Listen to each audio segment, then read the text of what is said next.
애미야, 거울 좀 봐라. 사람이 200kg이 말이 되냐? 집안 망신이야, 망신.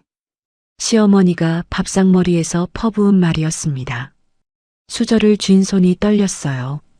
밥풀이 목에 걸려서 넘어가지 않았습니다.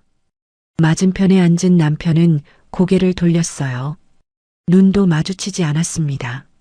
마치 저라는 사람이 이 식탁에 존재하지 않는 것처럼 15년 동안 매일이 그랬어요. 그런데요. 그 밥벌레가 2년 뒤 100억짜리 국밥 프랜차이즈 회장이 됐습니다. 그리고 빚더미에 앉은 시어머니와 전 남편이 제 앞에 무릎을 꿇었어요. 이 이야기는 2년 전 겨울로 거슬러 올라갑니다. 이야기 시작 전 구독과 좋아요 부탁드려요. 어디에서 듣고 계신지 적어주시면 그쪽을 향해 복 받으시길 기도드리겠습니다. 저는 200kg입니다. 이 말을 꺼내는 게 쉽지 않아요. 하지만 이 이야기를 하려면 여기서부터 시작해야 합니다. 200kg. 체중계 바늘이 끝까지 돌아가고도 모자라는 무게. 사람들이 저를 보면 먼저 놀라고 다음에 피하고 마지막에 수군거렸어요. 길을 걸으면 아이들이 손가락질을 했고 식당에 들어가면 의자가 부서질까봐 주인이 눈치를 줬습니다. 하지만 세상 어디보다 저를 무시하는 곳은 따로 있었어요. 시댁이었습니다. 결혼한 지 15년. 저는 그 집에서 단 하루도 사람 대접을 받은 적이 없었어요. 아침이면 시어머니의 목소리가 집안을 쩌렁쩌렁 울렸습니다. 밥벌레가 또 먹냐? 네가 먹는 쌀값이 한 달에 얼마인 줄 알아? 수저를 내려놨어요. 입안에 있던 밥이 갑자기 모래처럼 까끌거렸습니다. 시어머니는 제 앞에 놓인 밥그릇을 획 집어들었어요. 아직 반도 못 먹은 그릇이었거든요. 다이어트 좀 해라, 다이어트. 사람이 200kg이면 돼지지, 사람이냐? 남편은 신문을 보고 있었어요. 고개도 안 들었습니다. 마치 시어머니의 그 말이 너무 당연해서 반응할 가치도 없다는 듯이 한마디만 해줬으면 좋겠었어요. 어머니, 그만하세요. 딱 그 한마디만. 하지만 15년 동안 남편의 입에서 그 말이 나온 적은 없었습니다. 오히려 남편이 먼저 한마디를 더 얹었어요. 회사 회식 때 아내 사진 보여달라는데 나는 뭘 보여줘? 차라리 혼자 산다고 하는 게 나아. 가슴에 못이 박히는 것 같았습니다. 하나가 아니라 10개쯤. 촘촘하게 빠짐없이. 제가 이렇게 된 건 12살 때부터였어요. 아버지가 돌아가셨거든요. 갑자기요. 아침에 수지나 아빠 가게에 와서 국밥 한 그릇 먹으라고 하시던 분이 그날 저녁에 심장마비로 쓰러지셨습니다. 아무 예고도 없이 아버지는 한복만 국밥이라는 가게를 하셨어요. 서울에서 줄 서서 먹는 국밥집이라고 소문이 자자했던 곳. 사골을 48시간 고아서 만드는 국물은 한 모금만 마셔도 온몸이 따뜻해지는 맛이었습니다. 아버지는 제게 맛을 가르쳐 주셨어요. 소금 한 꼬집의 차이, 파에 송송 써는 각도, 고춧가루를 넣는 타이밍. 수진아, 내 혀를 믿어라. 아빠의 맛은 내 안에 있다. 그게 아버지가 제게 남긴 마지막 말이었습니다. 아버지가 떠난 뒤로 저는 먹는 것밖에 할 수 있는 게 없었어요. 슬프면 먹었고, 외로우면 먹었고, 무서우면 먹었습니다. 밥이 아버지를 대신했어요. 그렇게 10년, 20년이 흐르는 동안 체중은 100kg를 넘고 150kg를 넘고 결국 200kg에 가까워졌습니다. 남편 박준혁을 만난 건 28살이었어요. 그때도 이미 130kg이었는데 준혁은 괜찮다, 살은 빼면 되지라고 했습니다. 시어머니 김말순도 처음에는 마음씨가 착하면 됐다라고 했었어요. 하지만 결혼식이 끝나자마자 태도가 변했습니다. 살이 빠지기는커녕 더 찌니까요. 시어머니의 착하면 됐다는 먹을 줄만 알지로 바뀌었고 남편의 괜찮다는 창피하다로 바뀌었어요. 그래도 한 가지 시댁이 절대 인정하지 않는 것이 있었습니다. 제 요리 실력이요. 명절이면 친척들이 모여서 제가 만든 음식을 먹었어요. 갈비찜, 잡채, 나물, 그리고 가끔 아버지에게 배운 국밥. 숟가락을 뜨는 순간 친척들의 눈이 동그래졌습니다. 아이고, 준혁이네 며느리 솜씨가 보통이 아니네. 이 국밥 맛 좀 봐. 식당에 내놔도 되겠다. 시어머니는 그 말이 나올 때마다 입술을 꾹 깨물었어요. 절대 며느리가 잘하지요라는 말을 하지 않았습니다. 대신 밤에 혼자 부엌에 와서 남은 국밥을 한 그릇 더 드셨다는 걸 저는 알고 있었어요. 빈 그릇이 개수대에 놓여 있었거든요. 그래도 아침이 되면 다시 밥벌레였습니다. 한 번은 친척 어르신이 대놓고 물었어요. 말순아, 이 국밥 레시피 좀 알려달라고 해봐라. 이거 팔아도 되겠다. 시어머니가 눈을 부라렸습니다. 에이, 뭐려. 개가 먹는 건 인류인데 하는 건 꼴찌라서요. 웃음이 나왔어요. 웃기지도 않은데 웃음이 났습니다. 코끝이 시큰했지만 참았어요. 15년 동안 그렇게 참아왔으니까 한 번 더 참는 게 대수인가 싶었거든요. 매달 한 번 저는 시어머니에게 병원 간다라고 말하고 외출했어요. 병원이 아니었습니다. 아버지의 오랜 친구인 정 변호사님을 만나러 가는 거였어요. 변호사님은 제가 어릴 때부터 저를 딸처럼 아끼셨고 아버지가 돌아가신 뒤로도 매달 한 번씩 만나 안부를 확인해 주셨습니다. 수진아, 괜찮은 거지? 시댁에서 힘들면 말해. 괜찮아요, 아저씨. 괜찮습니다. 괜찮지 않았어요. 하지만 어디서부터 괜찮지 않다고 말해야 할지 몰랐습니다. 변호사님은 저를 한참 들여다보시더니 한숨을 쉬셨어요. 무슨 말을 하시려다 꾹 참으시는 게 느껴졌습니다. 그날도 집에 돌아오니까 시어머니가 거실에 버티고 앉아 계셨어요. 병원은 갔냐? 네, 어머님. 병원 갈 시간에 살이나 빼지. 걸으면 집이 흔들린다. 흔들려. 저는 방에 들어가서 문을 닫았습니다. 지갑을 열었어요. 거기에는 오래된 사진이 한 장 있었습니다. 12살 때 아버지 국밥집 앞에서 찍은 사진. 아버지가 저를 안고 웃고 계셨어요. 그때는 저도 웃을 수 있었습니다. 사진 속 아버지에게 속으로 말했어요. 아빠, 나 참고 있어. 아직은 괜찮아. 아직은. 이상한 낌새를 처음 느낀 건 남편의 와이셔츠 때문이었어요. 세탁기에 넣으려고 옷을 정리하는데 칼라 안쪽에 뭔가 묻어 있었습니다. 연한 분홍빛. 손가락으로 문지르니까 끈적했어요. 립스틱이었습니다. 저는 립스틱을 바르지 않거든요. 코를 가까이 대니까 달콤한 향수 냄새가 올라왔어요. 제가 평생 한 번도 써본 적 없는 비싼 향수. 심장이 쿵 내려앉았습니다. 설마 그건 아니겠지. 저는 와이셔츠를 세탁기에 넣었어요. 아무것도 못 본 척. 15년을 참아온 사람은 의심도 참는 법을 알고 있었거든요. 하지만 증거는 제가 찾으려 하지 않아도 쏟아졌습니다. 남편의 귀가 시간이 점점 늦어졌어요. 주말에도 회사 일이라며 나갔다 밤늦게 돌아왔습니다. 전화기는 항상 뒤집어 놓았고 화장실에 들어갈 때마다 가져갔어요.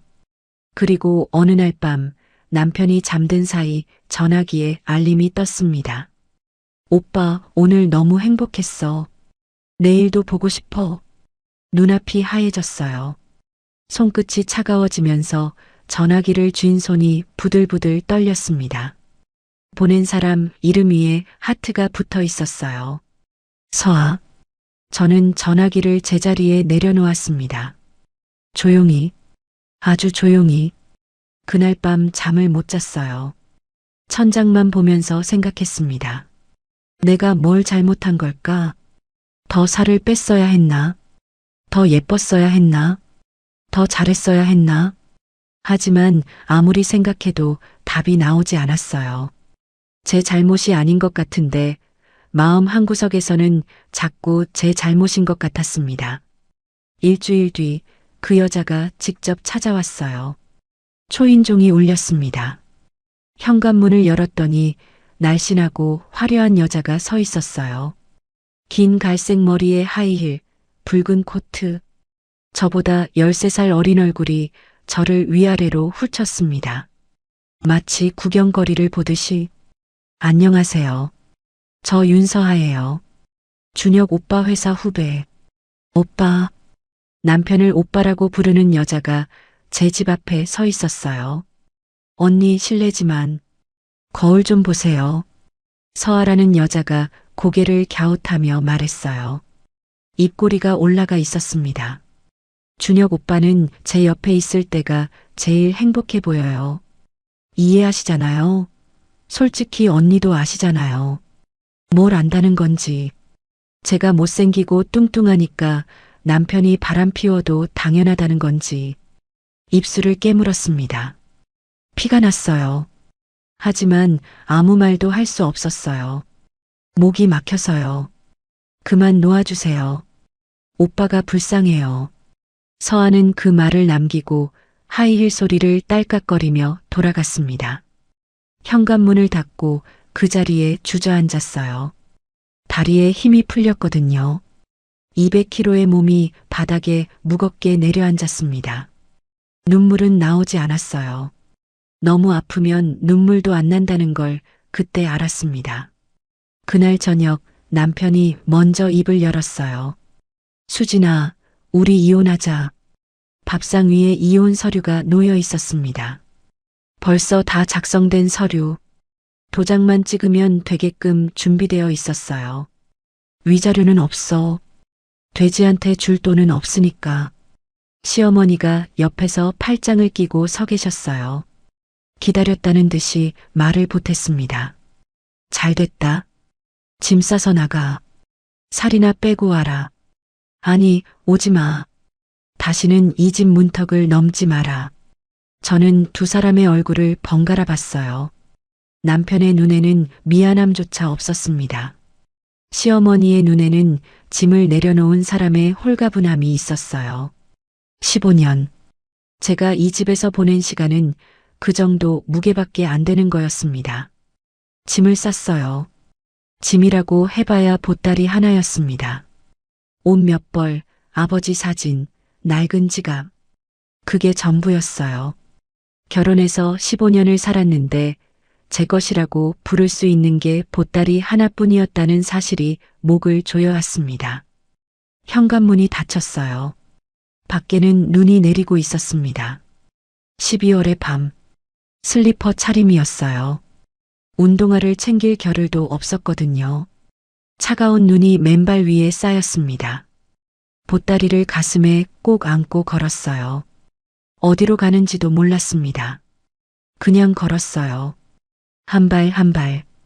가로등 불빛 아래에서 멈춰 섰습니다. 숨이 하얗게 피어올랐어요.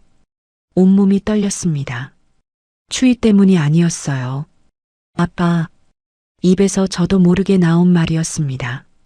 아빠, 나 어떡해. 아무도 대답하지 않았어요. 눈만 소리 없이 내렸습니다. 200kg의 몸이 세상에서 가장 작게 느껴진 밤이었어요. 주머니에 손을 넣었습니다. 손끝에 차가운 것이 닿았어요. 전화기였습니다. 주소록을 열었어요. 손가락이 얼어서 화면이 잘 넘어가지 않았습니다. 한 사람의 이름 위에 손가락이 멈췄어요. 정 변호사님. 전화를 걸었습니다. 신호음이 3번 울리고 익숙한 목소리가 들렸어요. 수진아? 이 밤에 무슨 일이야? 입을 열었는데 말 대신 울음이 터졌습니다. 15년 동안 참았던 것들이 한꺼번에 쏟아졌어요. 전화기 너머에서 변호사님이 급하게 말하셨습니다. 어디야? 움직이지 마. 내가 간다. 30분 뒤 변호사님의 검은 차가 제 앞에 섰어요. 차 문이 열리면서 따뜻한 공기가 흘러나왔습니다. 수진아, 타. 차에 올라탔어요. 히터 바람이 얼어붙은 발을 녹였습니다. 변호사님이 뒷좌석에 놓아둔 담요를 제 어깨에 올려주셨어요. 아무 말씀 없이 그냥 조용히 차가 출발했습니다. 창밖으로 눈이 계속 내렸어요. 변호사님이 한참 만에 입을 여셨습니다. 수진아. 네. 이제 됐다. 무슨 뜻인지 그때는 몰랐어요. 내가 참을 만큼 참았어. 이제 내 것을 찾을 때가 됐다. 저는 눈물이 흐르는 얼굴로 변호사님을 바라봤습니다. 변호사님의 눈가도 붉어져 있었어요. 그날 밤 저는 변호사님 사무실 소파에서 잠이 들었습니다. 보따리를 베개 삼아서요. 꿈에서 아버지가 국밥을 끓이고 계셨어요. 하얗게 김이 피어오르는 솥 앞에서 저를 보며 웃으셨습니다. 수진아, 내 혀를 믿어라. 아빠의 맛은 내 안에 있다.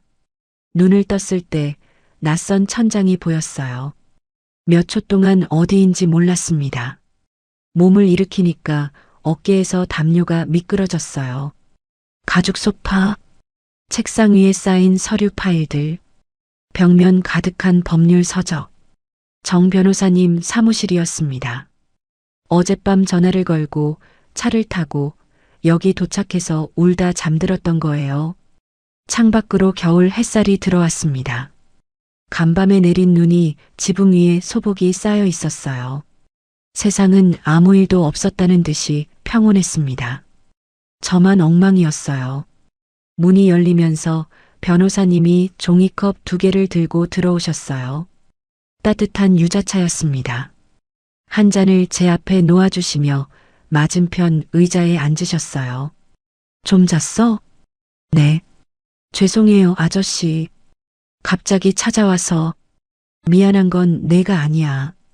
변호사님이 유자차를 한 모금 드시고 조용히 저를 바라보셨어요. 평소와 다른 눈빛이었습니다. 뭔가 오래 준비해 온 사람의 눈이었어요. 수진아, 할 말이 있다. 네. 복만이 형님, 그러니까 내 아버지 이야기야. 심장이 살짝 뛰었습니다. 아버지 이야기가 나올 때마다 가슴 한쪽이 먹먹해지거든요. 변호사님이 책상 서랍에서 낡은 서류 봉투를 꺼내셨어요. 두툼했습니다. 겉면에 아버지의 필체가 보였어요. 수진에게 단 3글자. 눈시울이 뜨거워졌습니다. 형님이 돌아가시기 한 달 전에 나한테 맡기셨어. 수진이가 힘들 때 열게 해줘라. 그 전까지는 절대 알려주지 마라.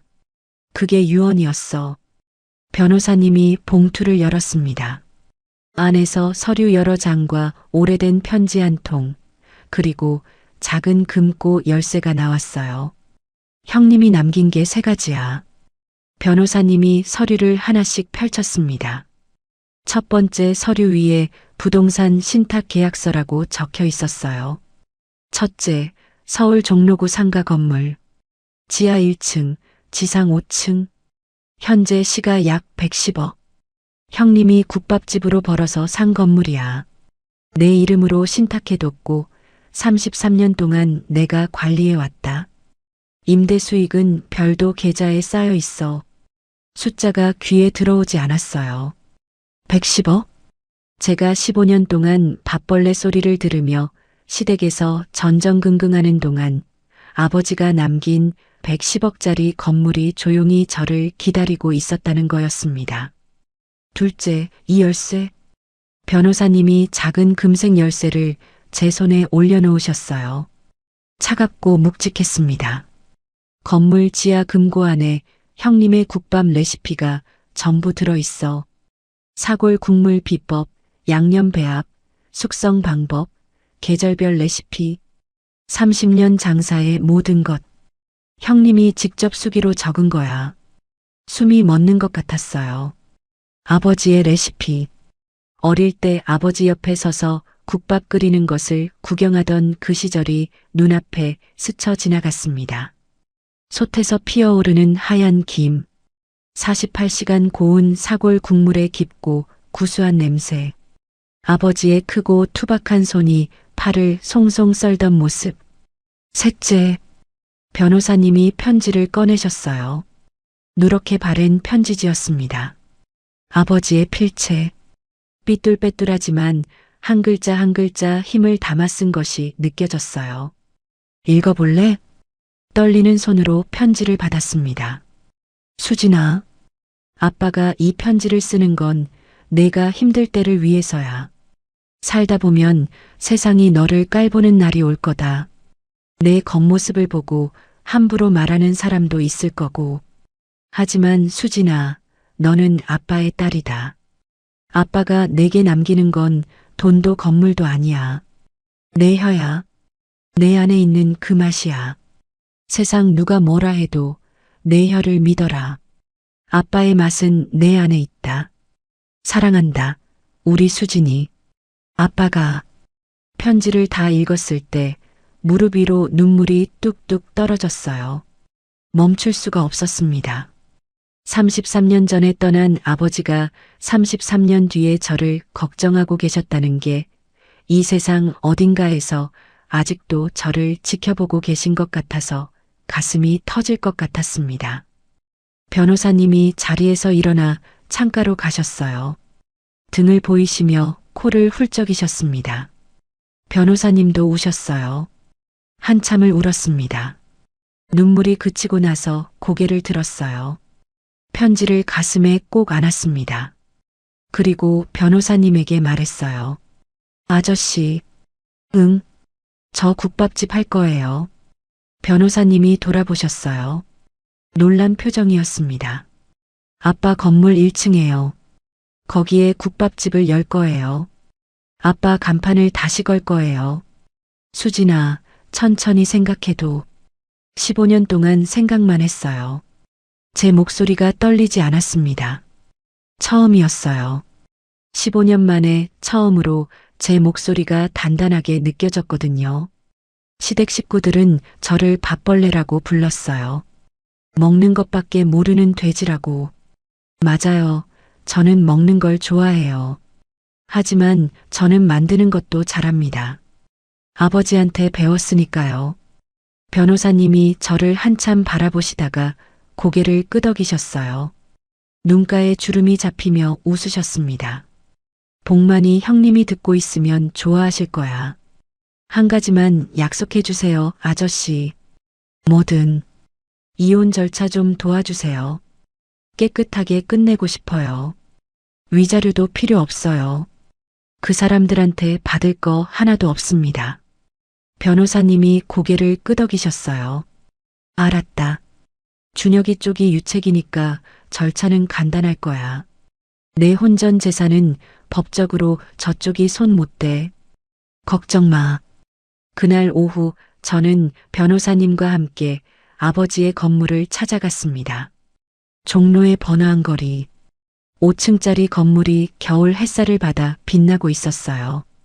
33년 동안 한 번도 와보지 못한 곳이었습니다. 건물 앞에 서니까 다리가 후들거렸어요. 지하 금고를 열었습니다. 작은 열쇠가 자물쇠에 딱 맞았어요. 금고 안에는 낡은 갈색 가죽 노트가 있었습니다. 두껍고 묵직했어요. 첫 장을 펼쳤더니 아버지의 필체가 빼곡히 들어차 있었습니다.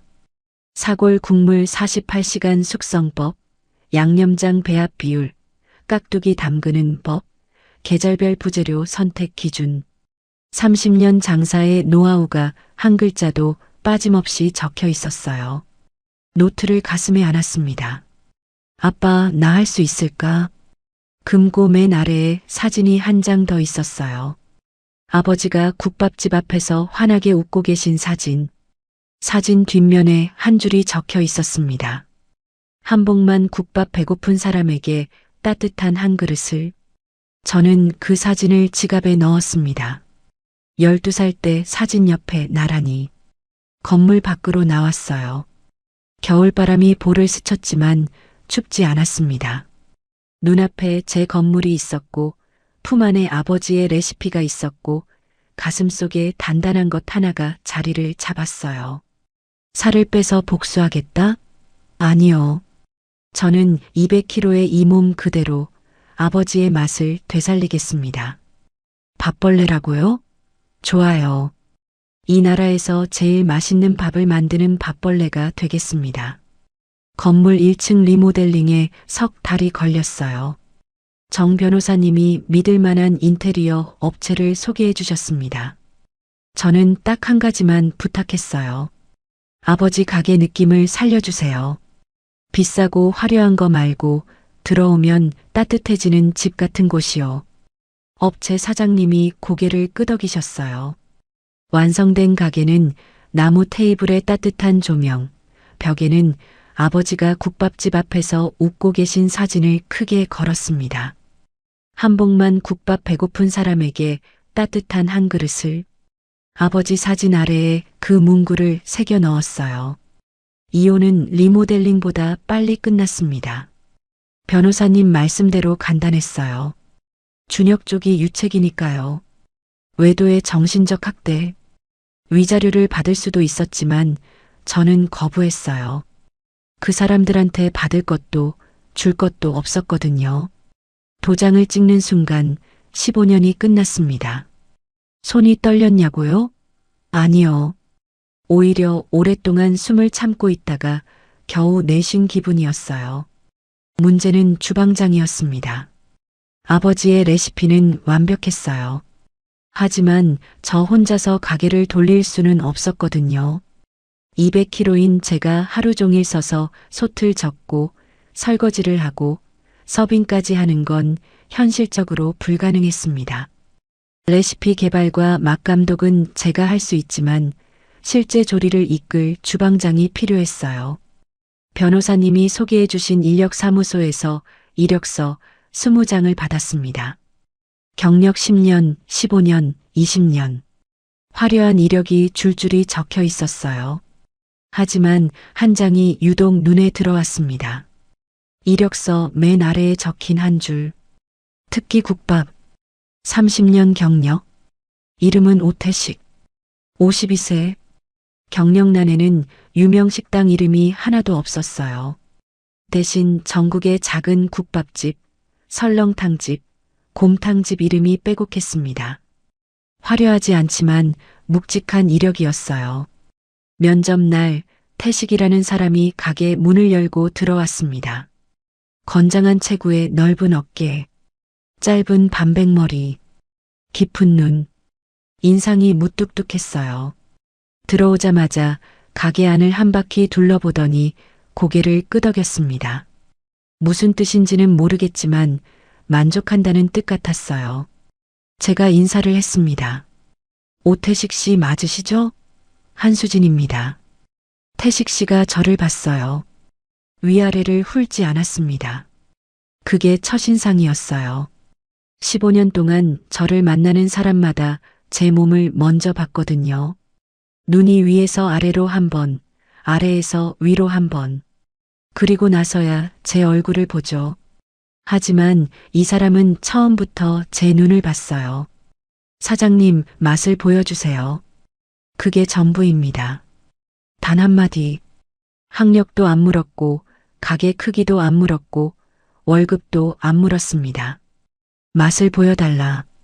그것만. 주방으로 들어갔어요. 아버지의 레시피 노트를 펼치고 전날 밤부터 48시간 고아둔 사골 국물을 솥에서 떠올렸습니다. 밥을 담고 국물을 부었어요. 파를 송송 썰어 올리고 소금 간을 맞췄습니다. 손끝에 아버지의 감각이 살아있었어요. 소금 한 꼬집이 많은지 적은지 혀가 정확히 알려줬습니다.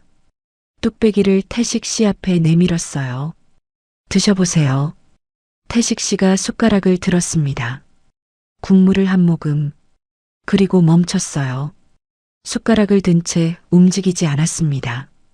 3초, 5초, 7초. 저는 불안해서 손을 비볐어요. 맛이 없나? 아버지 레시피를 제가 잘못 재현한 건가? 심장이 쿵쿵 뛰었습니다. 태식 씨가 천천히 고개를 들었어요. 눈이 달라져 있었습니다. 아까의 무뚝뚝한 눈이 아니었어요. 뭐라고 해야 할까? 놀라움과 그리움이 섞인 눈빛이었습니다. 이 맛. 네. 어디서 먹어본 적 있는데. 태식 씨가 국물을 한 모금 더 떠마셨어요. 눈을 감았습니다. 오래 기억을 더듬는 사람의 표정이었어요. 옛날에, 아주 옛날에 아버지 손잡고 먹었던 국밥 맛이에요. 심장이 덜컥했습니다. 그 가게 이름이 뭐였더라? 한복만? 한복만 국밥? 숨이 멎었어요. 이 사람이 아버지 가게를 알고 있었습니다. 맞아요. 제 아버지 가게예요. 태식 씨가 저를 바라봤어요. 무뚝뚝한 얼굴에 처음으로 빛이 돌았습니다. 놀라움이 아니었어요. 존경이었습니다. 이 맛을 재현하시다니. 사장님, 혀가 보통이 아니십니다.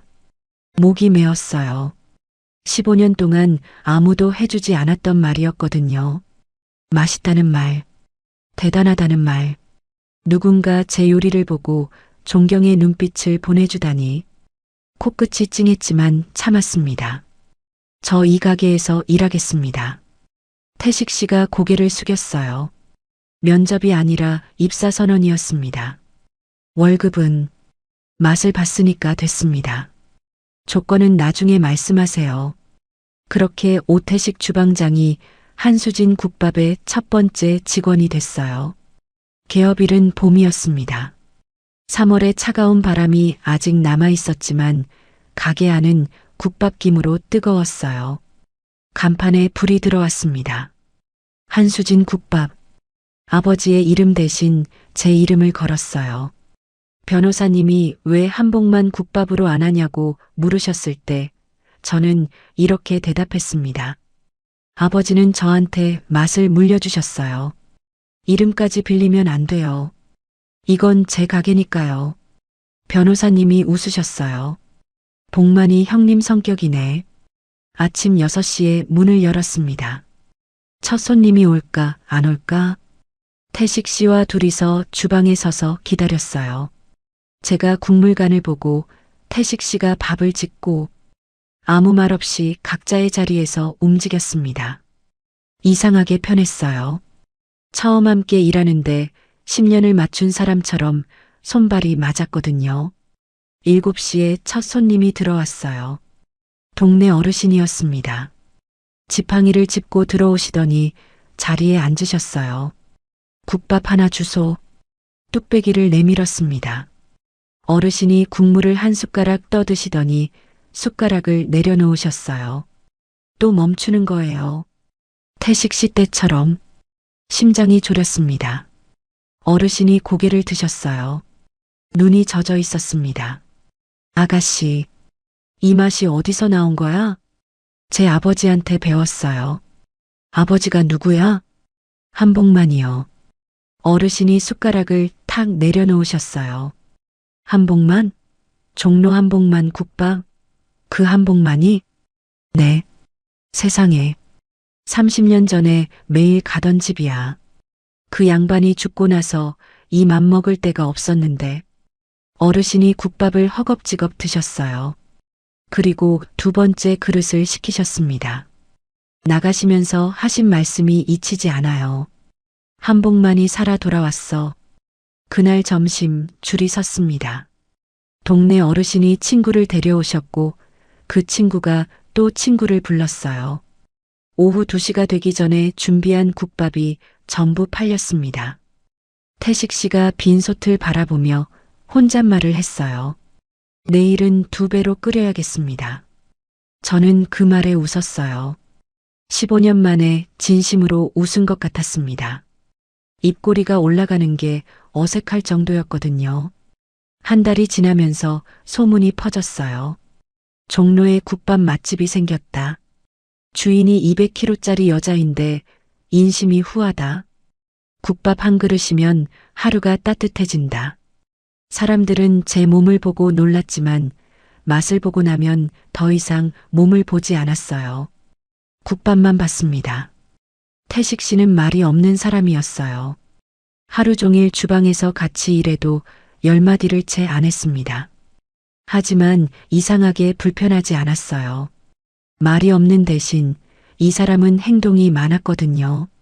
제가 무거운 식재료 상자를 들려고 하면 어디선가 나타나서 슬쩍 가져갔어요.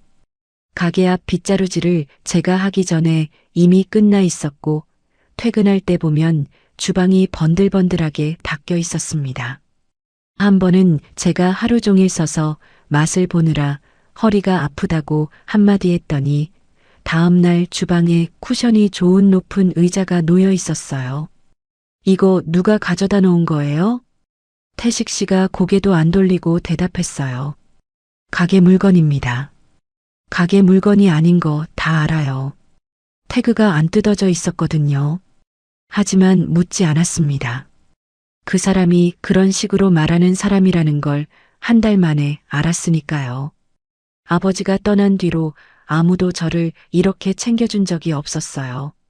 시어머니는 밥그릇을 빼앗았고 남편은 눈도 안 마주쳤는데 이 사람은 아무 말 없이 매일 조용히 제 자리를 편하게 만들어줬습니다.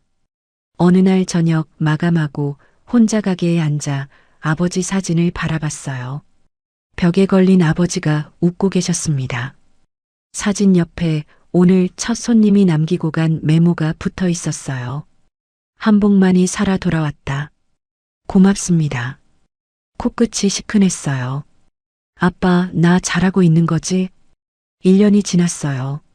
한수진 국밥은 본점을 포함해 5개 지점이 됐습니다. 종로 본점, 을지로, 마포, 영등포, 수원. 정 변호사님이 프랜차이즈 법인 설립을 도와주셨고 상가 건물 임대 수익으로 초기 투자를 감당할 수 있었어요. 모든 지점의 맛은 제가 직접 관리했습니다. 일주일에 한 번씩 5곳을 돌며 국물을 떠맛봤어요. 소금이 0.1g만 달라도 혀가 알려줬거든요. 사람들이 물었어요. 사장님 비결이 뭐예요? 비결이랄 것도 없었습니다. 좋은 재료에 정직한 시간.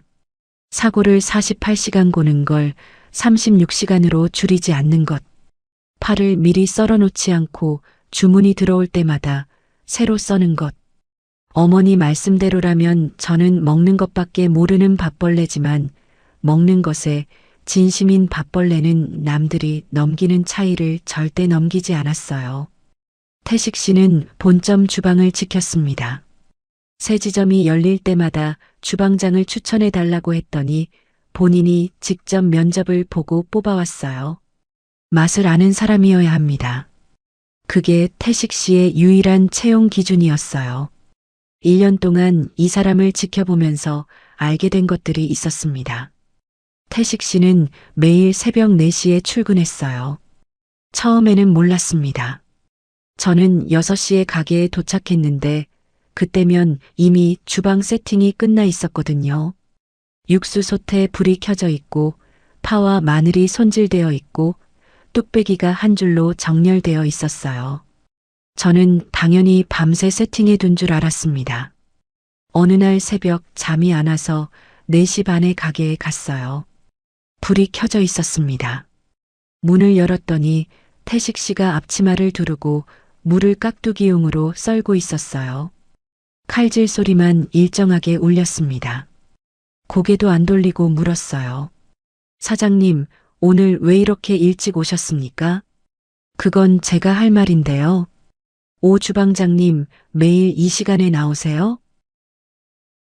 태식 씨가 대답 대신 물을 한 번 더 썰었어요. 가게 물건 정리할 게 있어서요. 또 그 말이었어요. 가게 물건입니다.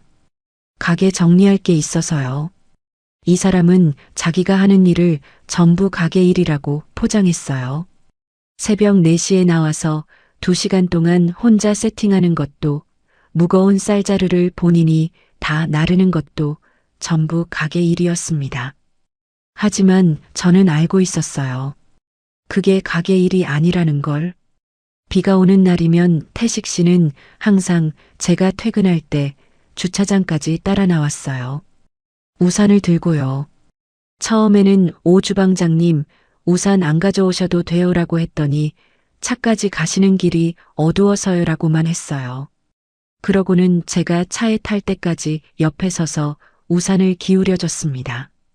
자기 한쪽 어깨는 비에 젖으면서요. 한 번은 제가 물었어요. 주방장님 어깨 다 젖었잖아요. 금방 마릅니다. 그 말투가 참 이 사람다웠어요. 금방 마른다. 별일 아니라는 듯이, 저를 위해 어깨가 젖는 건 별일이 아니라는 듯이.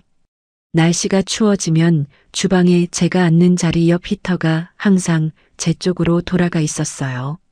제가 돌려놓은 적이 없는데, 여름이 되면 선풍기가 제 자리를 향했고 제가 좋아하는 보리차가 항상 냉장고에 채워져 있었습니다. 언제 넣어놓는 건지 한 번도 못 봤어요. 그리고 생일이 있었습니다. 11월의 어느 아침, 가게 문을 열었더니 주방 조리대 위에 뚝배기 하나가 놓여 있었어요. 뚜껑을 열었습니다. 미역국이었어요. 투박한 미역국. 소고기 미역국인데 미역이 좀 길고 간이 살짝 센 편이었어요. 완벽하진 않았습니다. 하지만 김이 피어오르고 있었어요. 따뜻했습니다. 옆에 메모 한 장이 있었어요. 삐뚤빼뚤한 글씨. 생일 축하합니다. 그게 전부였어요. 이름도 없었습니다. 하지만 이 글씨체를 모를 리가 없었어요. 매일 식재료 발주서에서 보는 그 글씨, 뚝배기를 들고 한참 서 있었습니다. 누군가 제 생일을 기억해 준 게 몇 년 만인지 몰랐어요. 시댁에서 15년을 사는 동안 시어머니가 제 생일을 챙겨준 적은 한 번도 없었습니다. 남편도요. 매년 11월이 되면 혼자 속으로 아, 오늘이 내 생일이구나 하고 넘겼어요. 축하해 줄 사람이 없으니까 기억할 필요도 없었거든요. 그런데 이 사람은 기억하고 있었어요. 코끝이 찡했습니다. 미역국 김 때문이 아니었어요. 태식 씨가 주방으로 들어왔어요. 평소처럼 앞치마를 두르고 평소처럼 아무 말 없이 저를 쳐다보지도 않았어요. 마치 미역국 같은 건 세상에 없었다는 듯이. 오 주방장님. 네. 감사합니다. 뭐가요? 미역국이요. 태식 씨의 손이 멈칫했어요. 팔을 썰던 칼이 도마 위에서 잠깐 멈추었습니다. 그리고 다시 움직였어요. 식기 전에 드세요. 그게 끝이었어요. 고개도 안 돌렸습니다. 하지만 귀 끝이 빨개져 있는 걸 저는 봤어요. 미역국을 떴습니다. 한 숟가락, 두 숟가락.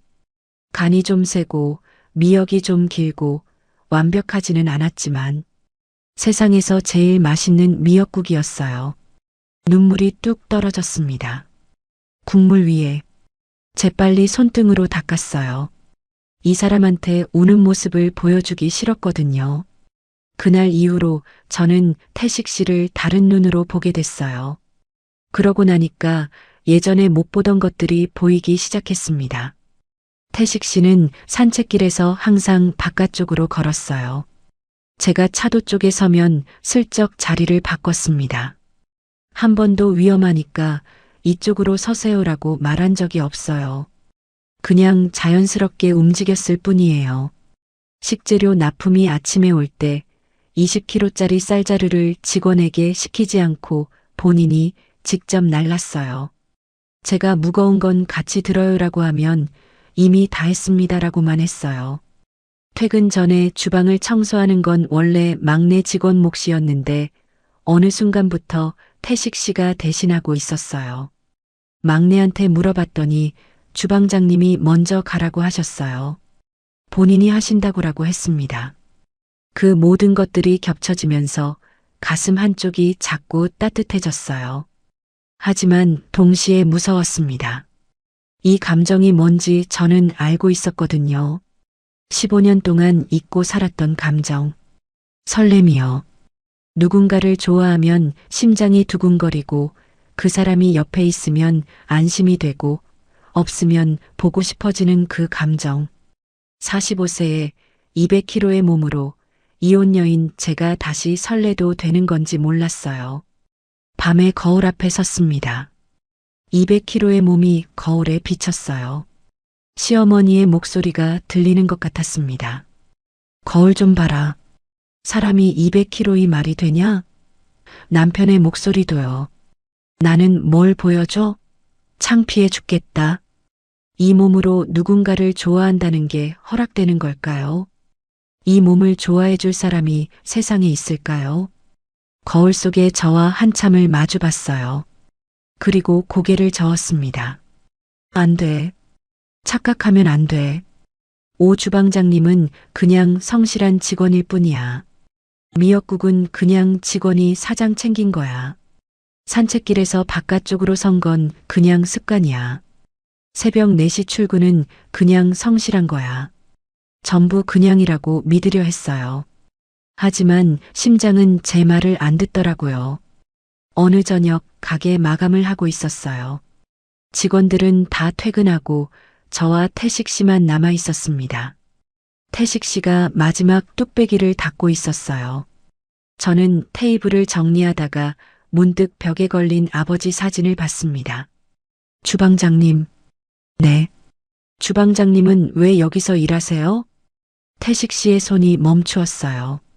좋은 식당 많잖아요. 경력이면 어디든 가실 수 있을 텐데. 왜 하필 여기에요? 한참 침묵이 흘렀어요. 뚝배기 닦는 소리만 멈춰 있었습니다. 제 아내가 7년 전에 갔습니다. 처음 듣는 이야기였어요. 심장이 철렁했습니다. 아내가 병원에 있을 때 제가 해준 게 국밥 한 그릇뿐이었어요. 매일 병실에 국밥 한 그릇 들고 갔습니다. 그게 제가 할 수 있는 전부였으니까. 태식 씨가 뚝배기를 선반에 올려놓았어요. 등을 보인 채 말을 이었습니다. 아내가 마지막에 그랬어요. 여보, 이 국밥 참 따뜻하다. 그게 마지막 말이었습니다. 목이 메었어요. 태식 씨의 등이 아주 조금 떨리고 있었습니다. 그 뒤로 7년 동안 국밥을 끓여도 맛있다고 해줄 사람이 없었어요. 태식 씨가 천천히 돌아봤어요. 깊은 눈이 젖어 있었습니다. 이 사람이 이런 표정을 짓는 걸 처음 봤어요. 사장님 국밥을 처음 먹었을 때 아내한테 해줬던 그 맛이었습니다. 따뜻한 맛, 사람을 살리는 맛, 숨을 쉴 수가 없었어요. 그래서 여기 있는 겁니다. 이만 옆에 있고 싶어서, 이만 옆에, 이 맛이 아니라 이 사람 옆에 라는 말을 이 사람은 차마 못했을 거예요. 하지만 저는 들었습니다. 말 사이에 숨어 있는 진심을. 아무 말도 못했어요. 목이 막혀서 고개만 끄덕였습니다. 태식 씨가 다시 돌아서서 행주를 정리했어요. 어깨가 더 이상 떨리지 않았습니다. 저는 그 넓은 등을 바라보면서 생각했어요. 이 사람은 말이 없는 사람이었어요. 대신 행동이 전부 말이었습니다. 새벽 4시에 출근이 말이었고, 비 오는 날에 우산이 말이었고, 투박한 미역국이 말이었어요. 7년 동안 혼자 국밥을 끓이면서 외로웠을 이 사람이 제 국밥 맛에서 따뜻함을 찾았다는 것이, 그래서 여기 있다는 것이 가슴이 뜨거웠습니다. 아빠, 이 감정 뭐야? 45세의 저는 그날 밤 15년 만에 다시 설레고 있었습니다. 그 무렵 제가 모르는 곳에서 다른 이야기가 흘러가고 있었어요. 전 남편 박준혁의 이야기였습니다. 이혼 후 준혁은 윤서아와 함께 살기 시작했어요. 서아는 준혁의 원룸에 들어오자마자 인상을 찌푸렸다고 하더군요. 오빠, 여기가 집이야? 시댁 아파트에서 살던 준혁이 혼자 나와 구한 곳은 역 근처 20평짜리 빌라였거든요. 서아가 원하는 수준의 집이 아니었던 거죠. 그래도 둘은 함께 살았어요. 서아는 준혁에게 끊임없이 말했습니다. 오빠, 우리 돈 모아서 강남에 집 사자. 오빠, 나 명품백 하나만. 오빠, 이러고 살 순 없잖아. 준혁은 초조해졌어요. 서아를 붙잡으려면 돈이 필요했거든요. 회사 과장 월급으로는 서아의 기대에 턱없이 모자랐습니다. 그때 직장 동료가 귓속말을 했어요. 야, 확실한 투자처 하나 있는데 수익률이 월 20%야. 나도 넣었어. 월 20%. 준혁의 눈이 번쩍 뜨였습니다. 정상적인 투자에서 월 20%가 나올 리 없다는 건 조금만 생각하면 알 수 있었어요. 하지만 준혁은 생각하지 않았습니다. 서아의 오빠, 우리 언제 이사해? 라는 말이 매일 밤 귀에 맴돌았으니까요. 퇴직금을 넣었어요. 그래도 모자라서 적금을 깼습니다. 그래도 모자라서 시어머니한테 손을 벌렸어요. 어머니, 확실한 투자처가 있어요. 반년이면 2배가 됩니다. 시어머니 김말수는 평생 모은 돈이 아파트 한 채와 예금 8천만 원이었어요. 아들의 말에 예금 전액을 내줬습니다. 아들이니까요. 아들 말이라면 뭐든 믿는 사람이었으니까요. 서아도 자기 저축을 보탰어요. 오빠랑 같이 부자 될 거야. 둘이 합쳐서 3억 가까이 넣었습니다. 석 달은 수익이 들어왔어요. 통장에 찍히는 이자를 보며 준혁은 회사를 그만뒀습니다. 이제 투자로만 먹고 살 수 있어. 서아와 함께 백화점을 돌아다녔어요. 명품 가방, 시계, 외식. 돈이 들어오니까 세상이 달라 보였겠죠. 넉 달째에 돈이 끊겼어요. 투자회사 대표의 전화가 꺼졌습니다. 사무실에 가봤더니 텅 비어 있었어요. 유리문에 폐업이라는 종이 한 장만 붙어 있었습니다. 이른바 폰지 사기였어요. 앞사람의 돈으로 뒷사람에게 이자를 주다가 더 이상 새 투자자가 없으면 대표가 돈을 들고 사라지는 구조. 3억이 하룻밤에 증발했습니다. 퇴직금, 적금, 시어머니의 예금, 서아의 저축. 전부요. 거기에 준혁이 회사를 그만둔 뒤 신용카드로 쓴 생활비가 빚으로 남았어요. 카드빚, 현금 서비스, 지인에게 빌린 돈까지 합치니 빚이 3억이 넘었습니다. 시어머니가 전화를 받고 주저앉았어요. 준혁아, 그게 무슨 소리야? 내 돈이 다 날아갔다고? 어머니, 저도 몰랐어요. 사기였어요. 이놈아, 내 평생 모은 돈을, 내 아버지 돌아가시고 혼자 아끼고 아껴서 모은 돈을, 시어머니의 아파트에도 압류 딱지가 붙었습니다. 빚쟁이들이 찾아오기 시작했어요. 현관문을 두드리는 소리에 시어머니는 불을 끄고 숨을 죽여야 했습니다. 서아는 폭발했어요. 오빠, 나 이런 거 못 참아. 진짜 못 참아. 서아야, 잠깐만. 내가 어떻게든 뭘 어떻게든 해. 돈도 없고 직장도 없고 뭘 믿고 살아. 서아는 짐을 싸려 했습니다. 하지만 갈 수가 없었어요. 투자 계약서에 서아의 이름도 공동 명의로 들어가 있었거든요. 연대보증이었습니다. 서아가 도망치면 빚이 전부 서아에게도 쫓아가는 구조. 법적으로 묶여 있었어요. 나 왜 이름을 넣었어? 오빠가 넣으라고 했잖아. 수익금 같이 받으려면 공동 명의가 좋다면서. 준혁이 아무 말도 못했어요. 서아가 소파에 주저앉아 울었습니다. 그 뚱뚱한 아줌마한테나 돌아가지 그래. 서아의 입에서 나온 말이었어요. 뚱뚱한 아줌마. 2년 전 현관 앞에서 거울 좀 보세요라고 했던 그 입에서 이제는 이런 말이 나왔습니다. 시어머니의 아파트가 경매에 넘어갔어요. 40년 살던 집이었습니다. 짐을 싸면서 시어머니는 아들을 원망했고 아들은 사기꾼을 원망했고 서아는 준혁을 원망했어요. 서로를 탓하는 소리만 가득한 원룸에 세 사람이 모여 살게 됐습니다. 빚쟁이는 매일 찾아왔어요. 전화는 쉴 틈 없이 울렸고 현관문에는 독촉장이 쌓였습니다. 그 무렵 시어머니의 귀에 소문이 하나 들어왔어요. 종로에 국밥집 여사장이 있는데 사람이 참 넉넉해. 누군데? 한 회장이라고. 덩치가 어마어마하게 큰 여자분인데 인심이 후해서 동네 어르신들한테 국밥도 나눠주고 어려운 사람 도와준다고 소문이 자자해. 시어머니가 눈을 반짝였어요. 돈이 많은 사람이야? 건물도 갖고 있고 프랜차이즈도 여러 개 돌린다던데. 꽤 되는 모양이야. 시어머니가 아들에게 말했습니다. 준혁아, 그 한 회장이라는 사람한테 가봐라. 사정을 하든 투자를 받든 일단 만나봐. 준혁은 고개를 떨구고 있었어요. 자존심이 있었거든요. 남한테 사정하는 건 죽기보다 싫었습니다. 하지만 빚쟁이가 다시 문을 두드렸어요. 선택의 여지가 없었습니다. 알겠어요, 어머니. 가볼게요. 서아도 따라 나서겠다고 했어요. 준혁이 만류했지만 서아가 고집을 부렸습니다. 나도 갈 거야. 여자 사장이라며? 여자끼리 말이 더 통할 수도 있잖아. 서아의 눈은 2년 전과 달라져 있었어요. 화려했던 눈이 초조함과 절박함으로 가득했습니다. 날씬한 몸매는 그대로였지만 얼굴에서 여유가 사라져 있었어요.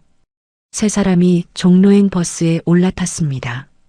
그날 저녁 저는 그런 것도 모르고 가게 마감을 하고 있었어요. 직원들이 하나둘 퇴근하고 주방에는 태식 씨와 저만 남았습니다.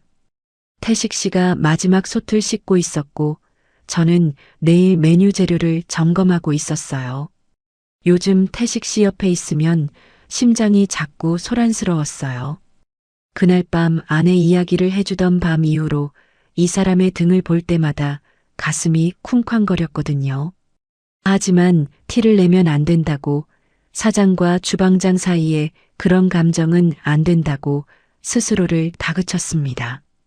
그런데 그날 태식 씨가 먼저 입을 열었어요. 사장님.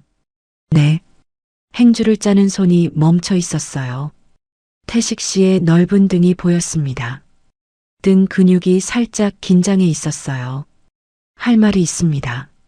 심장이 덜컥했어요. 뭘까? 그만두겠다는 건가? 다른 가게로 가겠다는 건가? 머릿속이 하얘졌습니다. 태식 씨가 천천히 돌아섰어요. 제 눈을 봤습니다. 이 사람이 이렇게 정면으로 저를 바라보는 건 처음이었어요. 깊은 갈색 눈이 떨리고 있었습니다. 저는 말주변이 없는 사람입니다. 네. 그래서 이런 말을 어떻게 해야 하는지 모르겠습니다. 두 손을 앞치마에 닿고 다시 내리고 또 닦았어요. 이 사람이 이렇게 안절부절하는 모습은 처음이었습니다. 사장님 곁에 있고 싶습니다. 시간이 멈추었어요. 주방장으로서가 아니라. 태식 씨가 고개를 숙였습니다. 귀끝이 빨개져 있었어요. 목소리가 갈라졌습니다. 사람으로서요. 숨을 쉴 수가 없었어요. 가슴이 터질 것 같았습니다. 기쁨인지 두려움인지 모를 감정이 파도처럼 밀려왔어요. 주방장님, 안 되면 안 된다고 하십시오. 다시 제자리로 돌아가겠습니다.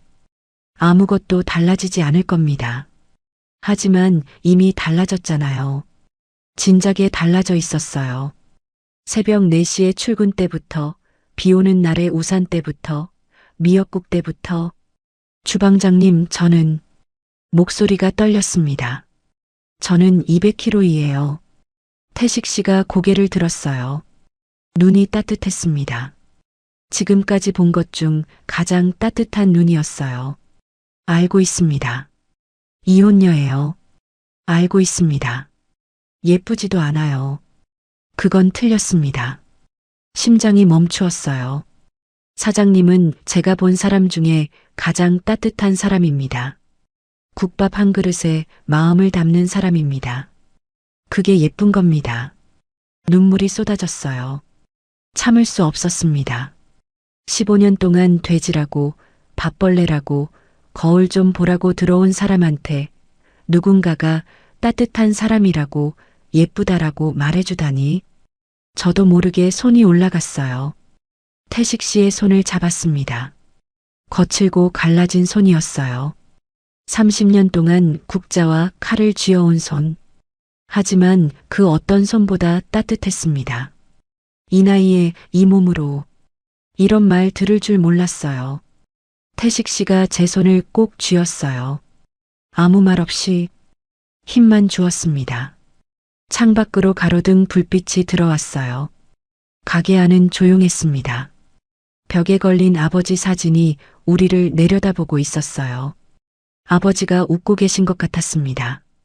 오랫동안 손을 잡고 서 있었어요. 200kg의 손과 주방장의 손이, 세상에서 가장 어울리지 않을 것 같은 두 손이 세상에서 가장 따뜻하게 맞잡혀 있었습니다. 그날은 유독 바쁜 날이었어요. 점심시간이 지났는데도 손님이 끊이지 않았습니다. 본점은 항상 이랬어요. 줄이 줄어들 틈이 없었거든요. 태식 씨가 주방에서 쉴 새 없이 국밥을 말았고 저는 사무실에서 다음 달 신규 지점 계약서를 검토하고 있었습니다. 한수진 국밥은 이제 전국 12개 지점이었어요. 2년 전 슬리퍼 차림으로 쫓겨났던 사람이 12개 가게의 대표가 됐습니다. 가끔 믿기지 않았어요. 꿈이 아닌가 싶어서 팔을 꼬집어 본 적도 있었습니다. 오후 3시쯤 홀 매니저가 사무실 문을 두드렸어요. 사장님, 손님 3분이 회장님을 뵙겠다고 하시는데요. 예약 있는 분이에요? 아니요. 예약 없이 오셨는데 사정이 급하다고. 투자 상담을 받고 싶다고 하세요. 투자 상담. 가끔 이런 분들이 오셨어요. 제가 프랜차이즈를 빠르게 키우니까 동업 제안이나 투자 요청을 하러 오시는 분들. 대부분은 정 변호사님한테 연결해 드렸습니다. 어떤 분들이에요? 남자분 1분, 어르신 여자분 1분, 젊은 여자분 1분이요. 형편이 좀 어려워 보이세요. 특별할 것 없는 설명이었어요. 저는 서류를 덮고 일어섰습니다. 들여보내세요. 거울을 한번 봤어요. 짙은 네이비 블레이저에 하얀 블라우스, 가슴에 금색 브로치. 200kg의 몸은 변함없었지만 거울 속에 제 눈은 2년 전과 달랐어요. 당당했습니다. 사무실 문을 열고 복도를 걸어 나갔어요. 홀 한쪽에 마련된 상담용 테이블로 향했습니다. 3사람이 앉아 있었어요. 첫 번째로 눈에 들어온 건 구겨진 베이지색 패딩이었습니다. 기름때가 묻은 소매, 고개를 숙인 남자, 머리카락이 기름지고 얼굴이 수척했어요. 두 번째는 짙은 패딩 코트를 입은 할머니, 핸드백을 두 손으로 움켜쥐고 눈이 불안하게 두리번거리고 있었습니다. 세 번째는 검은 패딩을 입은 젊은 여자, 화장기 없는 얼굴에 팔짱을 끼고 앉아 있었어요. 처음에는 몰랐어요. 2년이라는 시간이 사람을 이렇게까지 바꿔놓을 줄 몰랐습니다. 하지만 제가 테이블에 가까이 다가가는 순간 고개를 숙이고 있던 남자가 올려다봤어요. 눈이 마주쳤습니다. 세상이 멈추었어요. 그 눈. 15년 동안 밥상에서 저를 외면하던 그 눈. 회사 사람들한테 아내 사진을 보여줄 수 없다던 그 눈. 이혼 서류를 내밀면서 돼지한테 줄 돈은 없다고 말하던 그 눈. 박준혁이었습니다. 그 옆에 앉은 할머니의 얼굴도 보였어요. 2년 전보다 훨씬 야위었지만 틀림없었습니다. 날카로운 광대뼈, 얇게 담은 입술, 밥그릇을 빼앗던 그 손, 김말순, 시어머니, 그리고 팔짱을 끼고 앉은 여자. 화장을 지웠어도 화려한 옷을 벗었어도 저는 그 얼굴을 잊을 수 없었어요. 현관문 앞에 서서 거울 좀 보세요라고 했던 그 입. 윤서아. 심장이 쿵쿵 뛰었습니다. 하지만 떨리지는 않았어요. 2년 전에 저와는 달랐으니까요. 세 사람은 아직 저를 알아보지 못했습니다. 준혁이 고개를 숙인 채 말했어요. 한 회장님이십니까? 목소리가 기어 들어갔어요. 2년 전에 이혼하자라고 선언하던 그 당당한 목소리가 아니었습니다. 네, 한수진입니다. 한수진. 그 이름이 공기 중에 퍼지는 순간 준혁의 고개가 번쩍 올라왔어요.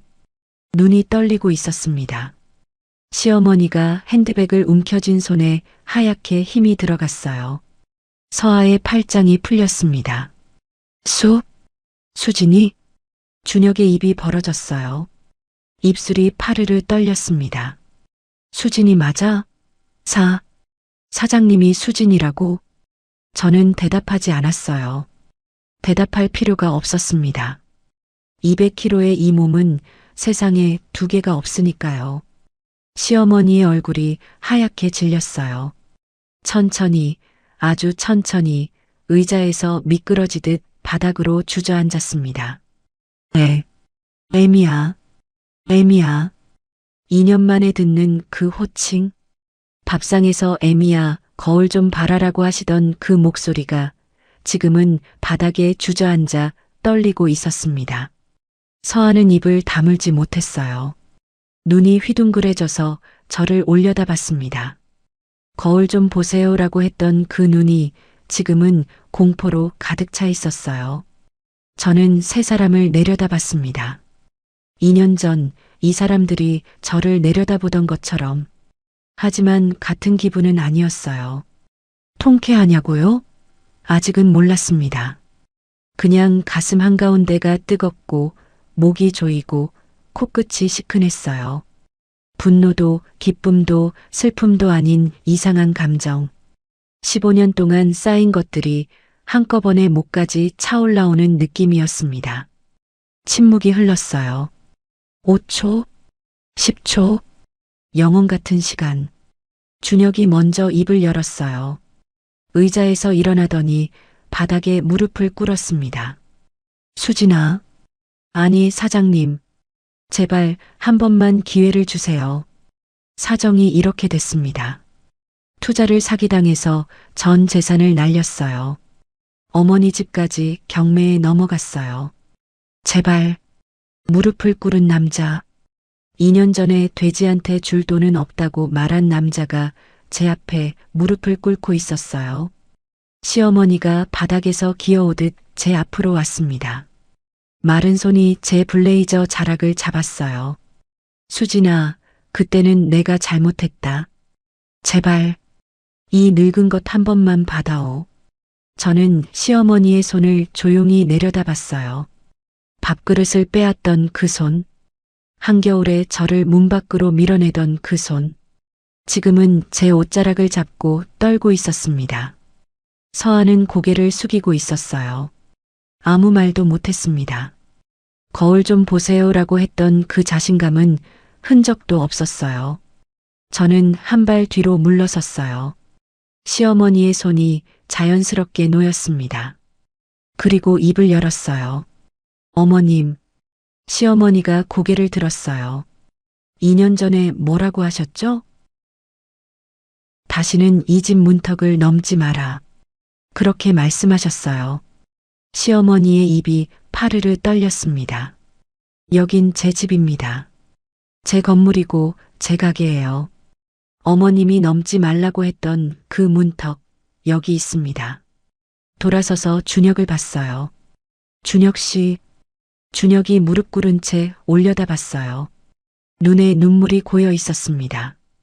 2년 전에 뭐라고 했어요? 돼지한테 줄 돈은 없다. 그렇게 말했잖아요. 준혁의 얼굴이 일그러졌어요. 저도 같은 말 해드릴까 했어요. 준혁이 고개를 떨구었습니다. 하지만 안 하겠어요. 준혁이 다시 올려다봤어요. 눈에 한 줌의 희망이 어렸습니다. 왜냐면 저는 당신들과 다른 사람이니까요. 희망이 꺼졌어요. 15년 동안 저를 밥벌레라고 부르셨잖아요. 돼지라고, 집안 망신이라고, 거울 좀 보라고. 서아를 봤어요. 서아가 고개를 더 숙였습니다. 맞아요. 저는 200kg이에요. 2년 전에도 200kg이었고 지금도 200kg이에요. 달라진 거 하나도 없어요. 한 발 앞으로 나갔습니다. 하나만 빼고요. 세 사람이 저를 올려다봤어요. 저는 이제 제가 누군지 알아요. 밥벌레가 아니라 이 나라에서 제일 맛있는 국밥을 끓이는 사람. 아버지한테 물려받은 이 혀로, 이 손으로, 이 200kg짜리 몸으로 여기까지 왔습니다. 목소리가 떨리지 않았어요. 놀라웠습니다. 15년 동안 시어머니 앞에서 항상 떨렸는데 지금은 단 한 번도 떨리지 않았어요. 투자요? 도움이요? 드릴 수 없어요. 준혁의 눈에서 눈물이 흘러내렸어요. 제가 지금 당신들한테 돈을 준다면 그건 2년 전에 저한테 했던 짓이 괜찮았다는 뜻이 되니까요. 그건 안 됩니다. 시어머니가 바닥에서 울기 시작했어요. 소리 없이 마른 어깨가 들썩였습니다. 하지만 세 사람이 다시 올려다봤어요. 한 가지만 말씀드릴게요. 저는 시어머니를 바라봤어요. 바닥에 주저앉아 우는 74세의 할머니. 저를 밥벌레라고 불렀지만 밤에 몰래 제 국밥을 한 그릇 더 드셨던 사람. 미워해야 하는데 완전히 미워할 수 없는 사람이었습니다. 사람을 무시하지 마세요. 겉모습이 전부가 아니에요. 그게 제가 할 수 있는 마지막 말이었어요. 나가주세요. 그때 태식 씨가 다가왔어요. 언제부터 서 있었는지 모르겠습니다. 주방에서 나온 모양이었어요.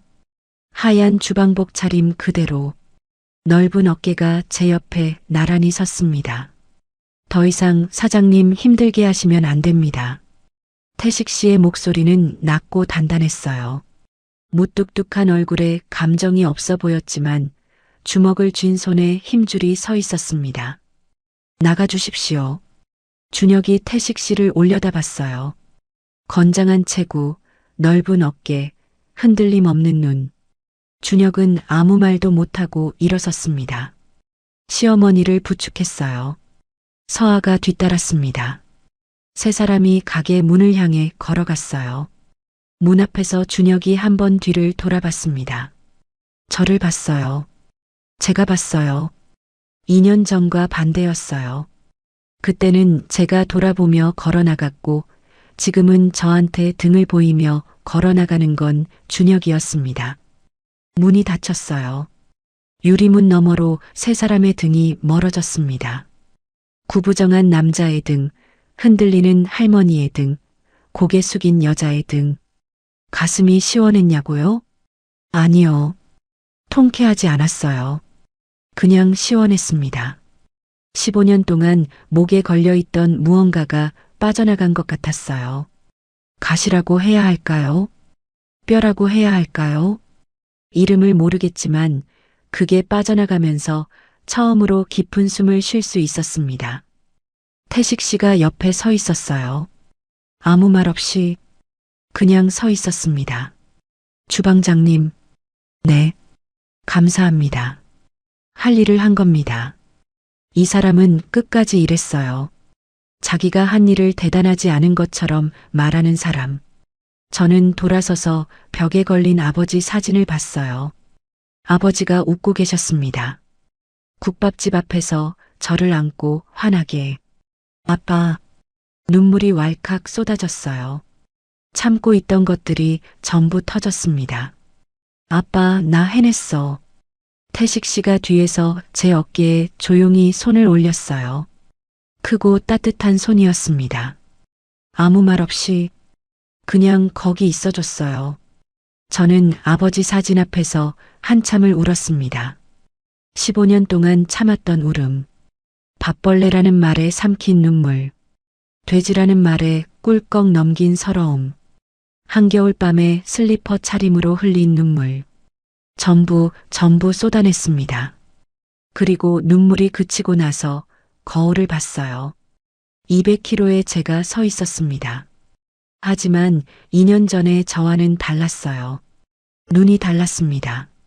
등이 달랐어요. 어깨가 달랐습니다.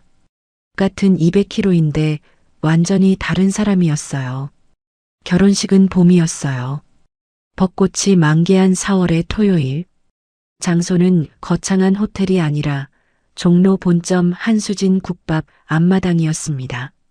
정 변호사님이 호텔 잡아줄까? 라고 하셨을 때 제가 고개를 저었어요. 여기가 좋아요.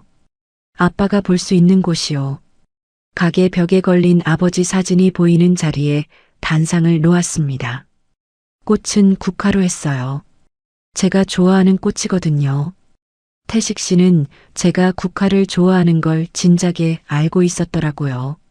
언제 알았냐고 물으니까 가게에 국화 들어올 때마다 사장님 눈이 달라졌습니다라고만 했어요. 이 사람은 끝까지 일했습니다. 웨딩드레스를 입었어요. 200kg에 맞는 드레스를 찾는 게 쉽지는 않았습니다. 세 군데를 돌아다녔는데 전부 사이즈가 없다고 했어요. 네 번째 가게에서 사장님이 저를 보더니 말했습니다. 사모님, 제가 만들어 드릴게요. 세상에 못 만드는 드레스는 없어요. 2달 뒤에 완성된 드레스는 아이보리색 레이스의 긴 소매, 등 뒤에 작은 리본이 달린 디자인이었어요. 거울 앞에 섰을 때 눈물이 났습니다. 예뻐서가 아니에요. 200kg의 제가 드레스를 입고 서 있다는 사실 자체가 믿기지 않았거든요. 3년 전에는 슬리퍼 차림으로 눈길을 걷던 사람이 지금 웨딩드레스를 입고 있었습니다. 태식 씨는 검은 정장을 입었어요. 평생 주방복만 입던 사람이 양복을 입으니까 어색해 하더라고요. 넥타이를 3번이나 다시 맸어요. 제가 보다 못해 다가가서 매듭을 고쳐줬습니다. 가만히 계세요. 감사합니다. 52세 남자의 귀가 빨개져 있었어요. 3년을 함께 했는데 아직도 이런 거에 얼굴을 붉히는 사람이었습니다. 하객은 많지 않았어요. 하지만 전부 진심인 사람들이었습니다. 정 변호사님이 주례를 서주셨어요. 오늘 이 자리에 복만이 형님이 계셨다면 세상에서 제일 행복한 아버지였을 겁니다. 그 말에 저도 변호사님도 앞줄에 앉은 직원들도 전부 울었어요. 울음바다였습니다. 본점 직원들이 전부 왔어요. 주방 막내가 축가를 불렀는데 긴장해서 가사를 틀렸어요. 아무도 신경 안 썼습니다. 다 같이 웃었어요. 단골 어르신들이 오셨어요. 개업 첫날 한복만이 살아 돌아왔어라고 외치셨던 그 어르신이 지팡이를 짚고 오셔서 축의금 봉투를 내미셨어요. 아가씨, 아니 사장님 잘 살아. 국밥처럼 따뜻하게. 봉투를 받아들었을 때 손끝이 찡했어요. 결혼식이 끝나고 앞마당에서 국밥을 나눠 먹었습니다. 태식 씨와 제가 직접 끓인 국밥이었어요. 사골을 48시간 고운 정통 국밥. 웨딩드레스 위에 앞치마를 두르고 국밥을 말았어요. 태식 씨는 정장 위에 앞치마를 둘렀고요. 아마 세상에서 가장 특이한 신랑 신부였을 거예요. 하객들이 웃었어요. 신부가 200kg인데 국밥을 직접 말아주니까 인심이 남다르다. 이래서 한수진 국밥이 맛있는 거야. 저는 웃었습니다. 이 웃음이 진짜라는 걸 온몸으로 느꼈어요. 입꼬리가 올라가는 게 어색하지 않았습니다.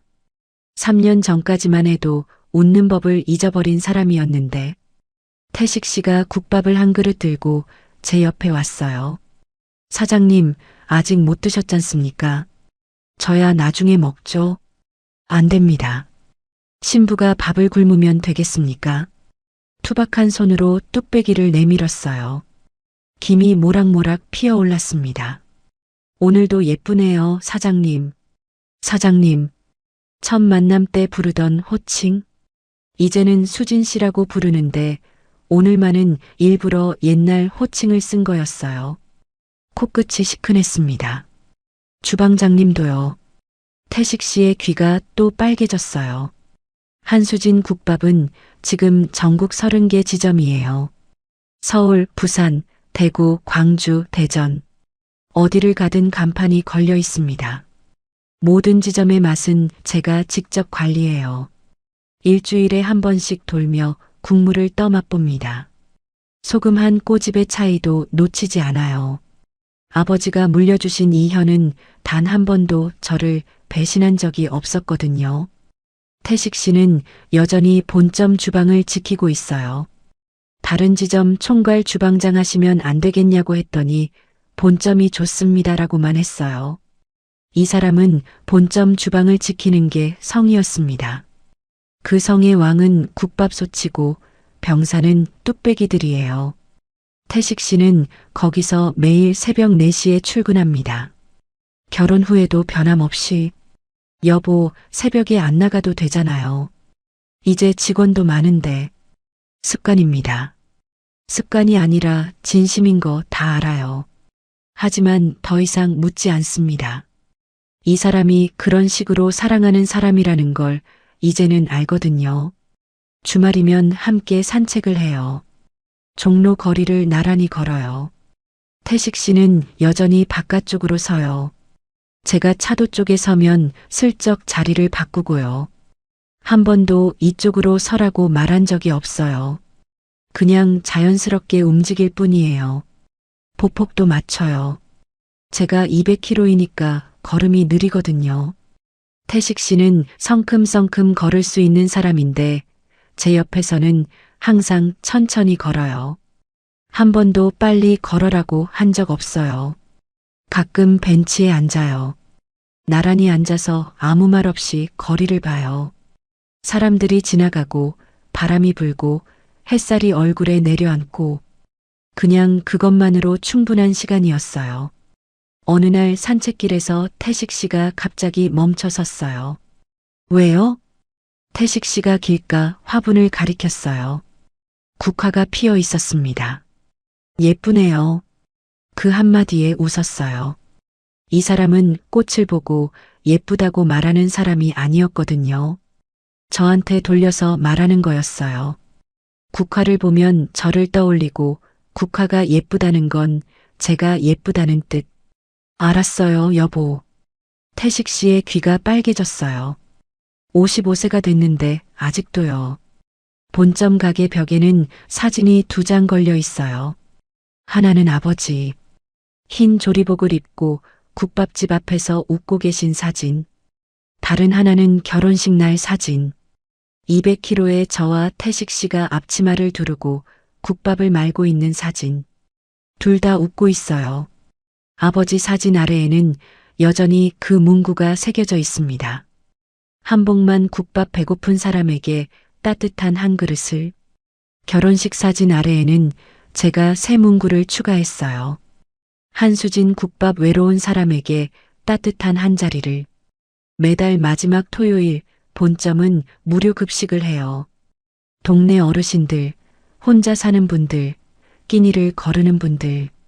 누구든 오시면 국밥 한 그릇을 드려요. 줄이 길어요. 하지만 한 분도 빠뜨리지 않아요. 어느 토요일 줄 맨 끝에 낯익은 등이 보였어요. 구부정한 등, 흰머리가 부쩍 늘은 뒷모습, 허름한 외투, 시어머니였어요. 심장이 한번 크게 뛰었습니다. 하지만 가슴이 아프지는 않았어요. 예전과는 다른 감정이었습니다. 시어머니는 줄을 서서 차례를 기다렸어요. 제 앞에 오셨을 때 고개를 들지 못하셨습니다. 저는 뚝배기에 국밥을 담았어요. 평소보다 고기를 한 점 더 올렸습니다. 드세요. 시어머니가 떨리는 손으로 뚝배기를 받아들었어요. 눈이 젖어 있었습니다. 수진아, 따뜻할 때 드세요, 어머님. 어머님. 그 호칭이 입에서 나왔을 때 저도 놀랐어요. 하지만 이상하게 어색하지 않았습니다. 미워하는 게 지쳐서가 아니에요. 이제는 제가 더 큰 사람이 됐으니까요. 시어머니가 구석자리에 앉아 국밥을 드셨어요. 한 숟가락, 2숟가락. 그리고 숟가락을 내려놓고 소리 없이 우셨습니다. 저는 다음 분에게 국밥을 담았어요. 뒤돌아보지 않았습니다. 밤이 되면 가게 마감을 하고 태식 씨와 나란히 앉아요. 가게 불이 하나둘 꺼지고 마지막 남은 펜던트 조명 아래에서 둘이 국밥을 먹어요. 뜨거운 국물이 목을 타고 내려가면 온몸이 따뜻해져요. 여보.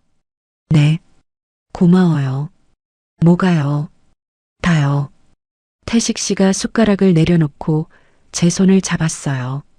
거칠고 갈라지고 굳은 살이 박힌 손이었습니다. 30년을 국자와 칼을 쥐어온 손. 하지만 세상에서 가장 따뜻한 손. 나란히 앉아 벽을 봤어요. 아버지 사진이 웃고 계셨습니다. 아빠, 나 잘하고 있지? 아버지는 대답하지 않았어요. 하지만 사진 속 눈이 말하고 있었습니다. 잘하고 있다. 우리 수진이. 사람들은 제 200kg짜리 몸을 보고 웃었어요. 밥벌레라고 했습니다. 돼지라고 했습니다. 거울 좀 보라고 했습니다. 하지만 저는 살을 뺀 게 아니라 마음을 키웠어요. 200kg의 몸 그대로 일어섰습니다. 아버지의 맛을 되살렸습니다. 진심으로 대해주는 사람을 만났습니다. 그리고 나를 깔보던 사람들 앞에서 당당히 서는 법을 배웠습니다. 사람의 가치는 저울 위에 있지 않아요.